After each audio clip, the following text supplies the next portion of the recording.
पाकिस्तान हमेशा कायम रहने के लिए बना है। पाकिस्तान हमारी जान है।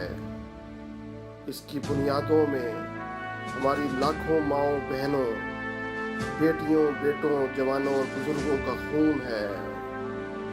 दुनिया की कोई ताकत पाकिस्तान को ख़त्म नहीं कर सकती, क्योंकि पाकिस्तान कायम रहने के लिए बना है और हमेशा कायम रहेगा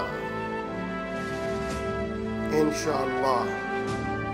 दुश्मन ये जान ले कि वो पाकिस्तान का कुछ नहीं बिगाड़ सकता।